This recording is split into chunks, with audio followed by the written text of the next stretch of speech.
আমি সঙ্গীতা। আমি আজকে আপনাদের রুই মাছ দিয়ে আলু বড়ি দিয়ে ঝোল করে বিনা তেলে দেখাবো। প্রথমে আমি রুই মাছগুলো ভেজে নিলাম। এটা আমি কাতলা, ভেটকি, ট্যাংরা দিয়েও করে দেখেছি, খুব ভালো খেতে হয়।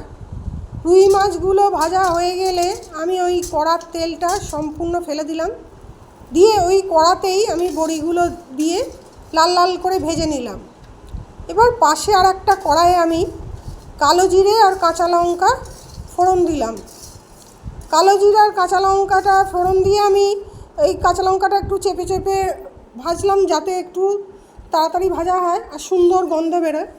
আমি একটা আলুকে পাতলা পাতলা করে কেটে রেখেছিলাম, সেই আলুটাকে সুন্দর এই ফোড়নের গন্ধ বেরোলে আমি আলুটাকে দিয়ে দিলাম। আলুটা দিয়ে আমি কয়েকবার নাড়াচাড়া করে নেব, নিয়ে তাতে আমি এবার জল দিয়ে দিলাম। জল দিয়ে তাতে আমি নুন, হলুদ আর জিরে গুঁড়ো দিলাম, দিয়ে চাপা দিয়ে দিলাম আলুটা যাতে সেদ্ধ হয়। আলুটা সেদ্ধ হয়ে গেলে আমি ওতে বড়ি আর মাছটা দিয়ে দিলাম, দিয়ে আবার চাপা দিয়ে দিয়েছিলাম যাতে মাছটা আর বড়িটা সেদ্ধ হয়ে যায়।